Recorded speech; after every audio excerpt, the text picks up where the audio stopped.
Hello again. So something I have a lot of people asking is just what can I do with AutoHotKeys? People are kind of curious about it. Maybe they want to learn a new language or they hear it's a great place to start in learning. But they don't know what to have a goal is. And I know for me, I can't just code something random just to learn it. I like to have a goal of what I can do. So in this video, maybe first installment of Mini, I'm going to kind of go over some of the stuff that I've seen people use AutoHotKey for, along with myself, and just see if it gives you guys any ideas to give you a goal that you can want to learn with. Alright, let's go ahead and jump in. Normally I would say into the code, but we're doing a power presentation. So normally I would do, examples of the code. I'd show you the code, show you running. If I were to show you every single thing and show you how it works and how it runs, this video would be like 16 hours long. So I'm just going to kind of grouping everything together into this presentation. If there's anything you definitely like and want to see kind of more detail in, you can definitely do that. Let me know in the comments below. So the first one, and I use this a lot at work, is copy and paste. Kind of like a glorified copy and paste. So as the example you see down there, this is some text. It's all capitalized. Maybe I want to highlight something, run it through a formatter, and spit out what's called, I think it's called camelbacking. And that would spit it out into, this is some text with only the first letter of each word capitalized. This can be very helpful in a lot of ways. Another thing is, copy and paste, especially if you're reading off like a picture or a document, it's not always going to be 100% accurate. The computer is trying its best to read the text that's highlighted. So string replace is pretty helpful with that. So I have an example right there, BALC. When it's really supposed to be bank, you can make it automatically say, okay, anytime BALC is present, it actually should probably be the word bank. So it's almost like creating an auto spell check within your script. And that's very helpful too, especially if you're reading from PDFs that maybe the text is a little blurry or something. Next we got input and save data. You can create a GUI or an input message box. I've done videos on how to do these kind of things. The GUI can have anything from a calendar selection, basic text input, a radio button, click 1, 2, or 3 for your option. And then you can take that data and have it stored somewhere. I've done videos also with INI files, or you can just simple text file, save it. This is really helpful. I've done this quite a bit. It's a great way to kind of have like a Q&A or something for your clients or for yourself if you just want some way to easily store data without constantly opening up an INI file or a text document and having to format it to look good. This will make it look way better than just basic line-by-line kind of stuff. Some of these I am going to run through pretty fast, so like I said, let me know if you want me to get a little more detail on one of these slides. I definitely would love to. Now in AutoHotKey, this is probably by far one of the most popular reasons people even come across AutoHotKey is remapping and clicking. Remapping just means changing a button on your keyboard to actually do something else. I know when I play a lot of video games, there'll be like I for inventory. That's so far from my hand to reach that I hate doing that. So sometimes I'll remap it closer, maybe to like the tilde key, which a lot of games don't use. So that way I can just use my pinky finger and I can open my inventory way better without having to release one of my hands off of either the mouse or move it across the keyboard. This is definitely like the most popular reason people use AutoHotKey. You can also automate clicking. You can say click on certain coordinates, click every time a certain color is detected. I've seen this used a lot in World of Warcraft for auto buffing. People will have like 4 or 5 different buffs that they want to have automatically clicked for them. So they'll create a script that, okay, if my buff expires every 30 seconds, I want you to click that buff either with the mouse or if it's assigned to one of the number keys at the top. And it's just gonna boom, boom, boom, make sure you're always buff. You don't have to think about it. You don't have to move your hand all the time. That's a pretty cool one to do. I know that's a pretty popular one is with World of Warcraft. I've also seen people remap on maybe like a laptop or a keyboard that doesn't actually have a numpad. They'll make it so that they can press a button and then suddenly like the keys on their keyboard UIO become 7, 8, 9 instead. So just kind of a interesting way to add a numpad for people who need to enter numeric data pretty quickly. It's a way to add it to it. Unfortunately, your keyboard, the pictures on there won't change to the numbers, so you just got to remember what you assigned in your remapping there. I use it a lot for music. I'll be inside like a video game playing, and I'll have Pandora running in a browser. Well, if I want to skip to the next song or pause that song, I have to pause my game, Alt-Tab to Chrome, go make sure I'm on the Pandora tab, and then push pause. That's super annoying for me because I don't actually have media keys on my keyboard.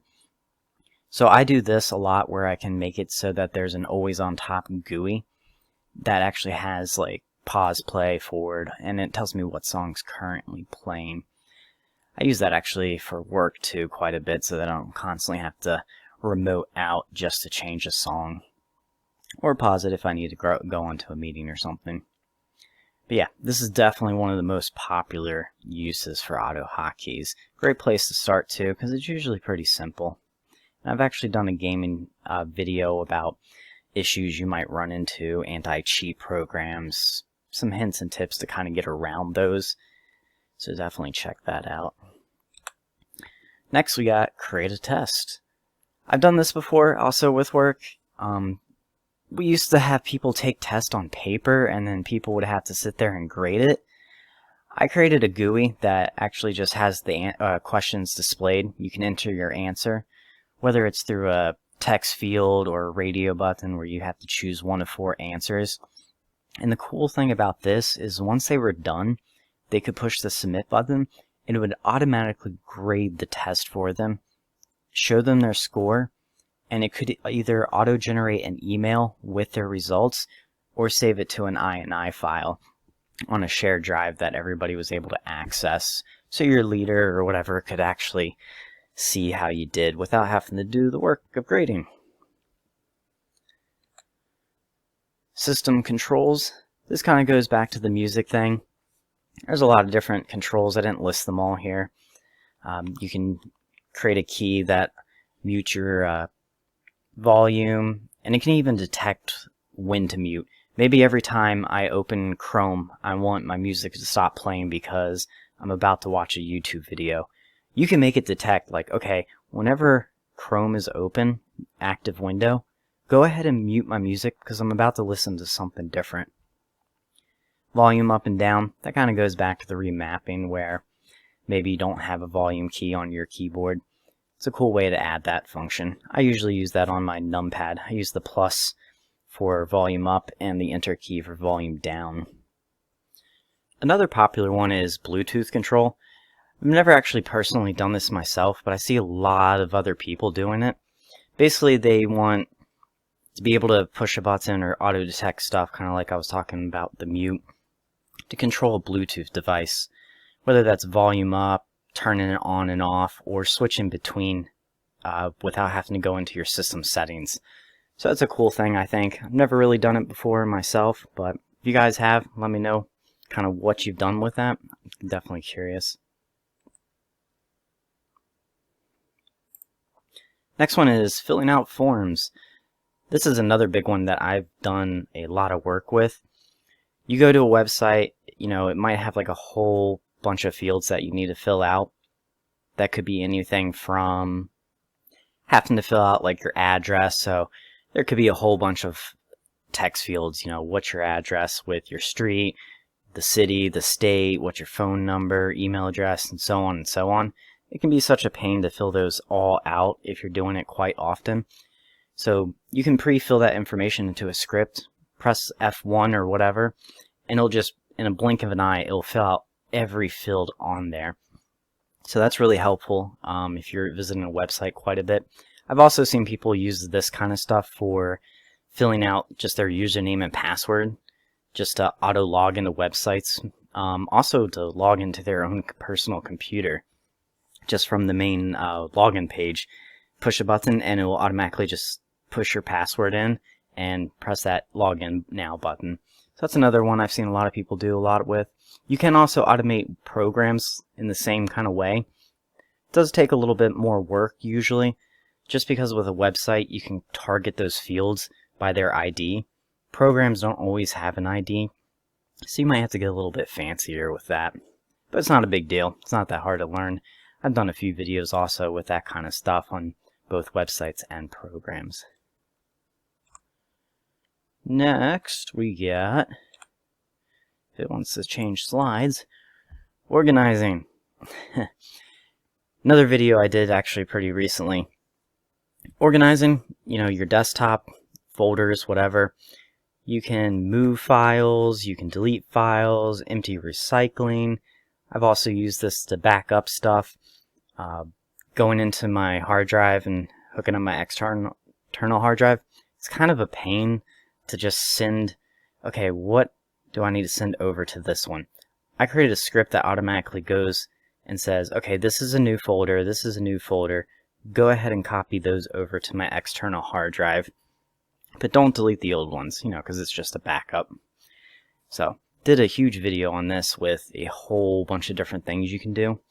And most of these things that I'm saying that I did videos with, I'll definitely link in the description below, just so you're not running around my channel trying to find specifically what you're looking for. Try to categorize them a little bit. Timers. That's another video game one actually I've seen a lot of people using. Stopwatches, countdowns. I think it's League of Legends I've seen a lot of people do this with. Countdowns in that game are a big deal. So I've seen people be able to have like a huge counter so they can definitely see what's going on, and then sometimes have it perform actions. Now always with stuff like that, especially on a game like that, be careful, because they can see if you're cheating or not a lot of times. A lot of these programs can actually detect if a AutoHotKey script is running. That's why I always recommend turn it into an executable. It's less likely to be detected because they can't really see what type of code you're running when you do it that way. But it's definitely not a guarantee, so be careful. Emails. This is another one I've done a lot with, just automating emails. You can make it so that it automatically pulls Outlook forward, opens up a new, fresh email, automatically fills out the subject line, the who it's going to, and then the actual template in there. I know a lot of programs like Outlook and stuff, you can put templates in there, but the cool thing with AutoHotKeys is you can make it pull data from different sources, whether it's an INI file, another website, and then it can auto fill out your template for you. So that's kind of one of the big advantages of autofilling templates with AutoHotKey versus the built-in Outlook template program or whatever have you. Running programs. This one's pretty straightforward. Just kind of click a button and maybe Chrome automatically starts or a video game starts. If you're just doing one, it might not be that helpful versus just double clicking on the icon on your desktop. Where it really becomes helpful is if you want to launch many programs at once. That's where I can see it being a lot more helpful. You start your day out, but you can also, go into your system and do the automatic startup programs. But a lot of people might not know how to actually do that. The more common thing for this is opening tabs. A lot of people might want to open Internet Explorer or Chrome and just have a whole bunch of different tabs open and then focus on a specific one. You can do this with just a simple run command. So that's a really good one. I covered that also somewhere. I say that a lot, which is probably a good thing. List. I mean, that's kind of like pretty self-explanatory, just whatever you need it for. Maybe a to-do list. Maybe you want to set a reminder for a different thing. I have a program I actually made called StreamWrite, which is in my channel profile. That actually reminds you what's playing on Netflix, and it will actually text you when that show's about to come out. So it's a really cool way for me to track against all my different streaming services on what's being released on what. So definitely give that a look if you want. I would definitely appreciate some feedback on there. It's one of the biggest programs I've ever made. Not only does it tell you reminders of your shows and stuff, but it's a quick way to jump between your different streaming programs and just remembering where stuff is. You know, I want to watch The 100. Was that on Prime? Was that on Netflix? I don't always remember. This will store that information for you and automatically send you there. It also helps you with gaming. It's a great way to launch games, keep track of how long you played. I know Steam tracks that stuff, but there's a lot of games that don't. Maybe you want to play The Sims or something. I don't think that really tracks how many hours you put in. I could be wrong, but I definitely know there's games out there that don't track your time. This will help you. And it also has those music controls I was talking about. So yeah, please check that out. Sorry, doing a little self-promoting there. It's free, but definitely would love some feedback. It's pretty new code, so hopefully if you find a bug, you can just reach out to me and let me know about it. Thanks. Now here's a really interesting one that a lot of people were very surprised to hear about, is texting. Yes, you can actually use this to text. You do need an email account. I did a video where I talk about how to send emails and also texts using your email account. And the cool thing is you don't even actually have to open maybe like your Gmail account. The script can just be running. You can have Chrome completely closed for all you need. Just press F1 and it'll actually contact your server through your username and account and automatically send that email or text for you. So it's a really cool thing. It runs in the background if you want it to. And I've done this for texting myself, reminders and stuff from my computers. So that's really cool. It's not that hard to do. I have all the code posted in the description on that video. I'll link that one too. Because this is one that just people never seem to know that it's capable of doing this with AutoHotKey. It's a really cool one. Next we got notices. Notices, you know, it can be a lot of things, just a simple pop-up saying, hey, something has happened. Maybe Chrome crashed and you want to know about it. It'll turn your screensaver off. Big old pop-up saying, hey, it crashed. That way, maybe you're away from your desk, you're more likely to notice it. And you can also use like different types of system triggers. You can use the time, let you know when it's midnight. If you're in a video game, you might not be able to see the time on your desktop or have your phone handy and constantly checking the time. You could have it so that at midnight, a little box pops up telling you, hey, it's probably time to go to bed. Of course, I never go to bed at midnight, so that would be useless for me. Tracking. This can just be simple data tracking. You want to see how many times you've completed a task or whatever. You know, you be pretty much anything you want. How many times have I opened a certain website today? How many tabs have I opened today? How many times have I launched a program? There's so many things you could do with tracking, whether it's through the program or what you're doing on your desktop. And then once again, like I said, for some reason you want to record all that information, you can use an INI file to store that data. That way when you turn your computer off, come back the next day, you're going to be able to continue off with those numbers that you left off with the other day. Creating a simple game. Yes, you can actually create a simple game with this. So I've actually seen people create a snake game, you know, that old classic cell phone game that we all had. I've seen people create bingo games, whether it's the bingo cards or just a random number generator for a caller. I've also seen people make, like, you know, educational games, like a math game, or, you know, how fast can you answer this question means you get X amount of points. So it can be, you know, both for fun or educational. I tend to lean for the more fun ones, less education. Of course, I'm doing an educational video right now, so. Controlling your browser. AutoHotKey's really good at controlling Internet Explorer by using comms. It's really kind of like a backdoor kind of thing where it can just automatically input stuff in different sections. Unfortunately, for some people, I don't really care, but Internet Explorer is been discontinued as of the time of this video. A lot of people still use it though, so they might still find using Internet Explorer comms useful. I've migrated to Chrome at work, and with this, it can still be done, but you do have to use an extension called Auto Control. There's a bunch of other extensions that do the same thing, but this is the one I like the most. Another video I did was on how to get Internet Explorer working with Chrome. So that's something you should definitely check out. It can do pretty much what you can in Internet Explorer comms. There's just a few extra steps involved and a little bit of JavaScript, but the JavaScript is super simple, and I cover that too. I'm also going to be doing some other videos kind of expanding on the JavaScript side of using AutoHotKey with different things. Here's another one that might surprise people. Control your house. My house, all my lights are automatic. They're smart bulbs. You know, I got echoes all throughout my house. And I have an app on my computer where I can turn lights on, off, add timers and stuff. But it's like a list view, and I didn't really like that. So I actually opened Paint, and in Paint I drew a diagram of my house, like a blueprint. And then I put, you know, little yellow dots where all the lights were located. And then I created a GUI where I can click on a specific spot or room or click on the light, and it would actually just turn that light off for me.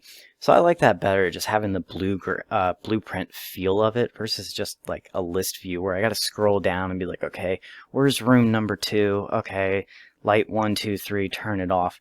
I like the blueprint thing. So that was kind of a fun project to do. So as always, thank you all for watching. This video is definitely a little bit different, but I do see a lot of people just kind of asking, you know, I hear AutoHotKey is a great language to learn. It's a great starting point if you're going to get into coding, eventually expand into, you know, maybe JavaScript or something. But they don't know what they want to do. They like having a goal versus just random learning. Yeah, that's how I learn personally too. I do hopefully want to make a video number 2 on this. So if you guys have ideas of stuff that you want to know, can you do it, or stuff that you have done before, let me know. I'll add them to the next video so that we can just show other people out there what AutoHotKey is truly capable of. Thank you guys so much. Please subscribe. Definitely helps me out. See what's going on. Comment, like, all shebang. See ya.